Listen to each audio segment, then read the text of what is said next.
চোখে চোখে কথা বলো, মুখে কিছু বলো না, মন নিয়ে খেলা করো, একই ছলনা। চোখে চোখে কথা বলো, মুখে কেন বলো না, শুনতে শুনতে বড় হওয়া, বুড়ো হওয়া। অভিব্যক্তিহীন চোখকে বা দৃষ্টিকে ঠাম্মি বলেন মরা মাছের চক্ষু জ্ঞান। সত্যি, আইজ আর ইন্ডেক্স অফ মাইন্ড। কিন্তু দৃষ্টিহীনের কাছে কোনো অভিব্যক্তি ধরা দেয় না। শখেদে বলা হয়, অন্ধের কি বা দিন কি বা রাত। তাই তো বাড়ির সকলেরই মরণোত্তর চক্ষুদান। হ্যাঁ, সেটা সারা হয়ে গেছে।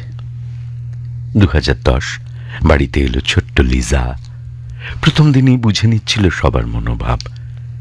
মা ওকে দেখেই রেগে চেঁচামেচি করছিলেন খুব। খুদে বুঝে গিয়েছিল মা নামক মানুষকেই জয় করতে হবে। যেখানেই মা সেখানেই লিজা অতন্দ্র প্রহরীয়। মা বসলেই কোলে বসতে হবে। মায়ের অসুখে চিন্তিত, মায়া ভরা দৃষ্টিতে মায়ের পাশটিতে।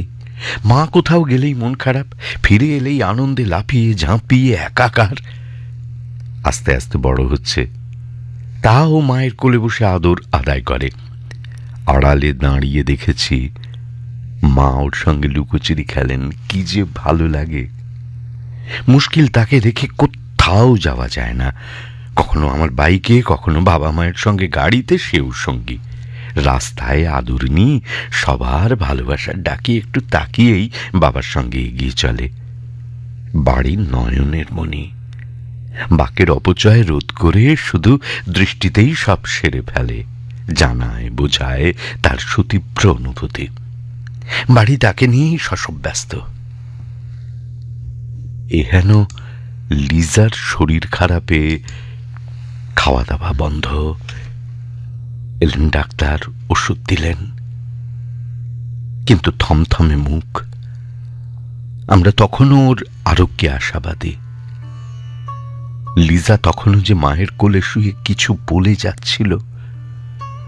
দুর্বল লিজা করুণ দৃষ্টিতে বাবা মায়ের দিকে তাকিয়ে তাকিয়ে।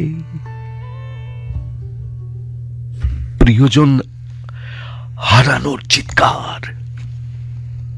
2016 চলে গেল সবাইকে কাঁদিয়ে।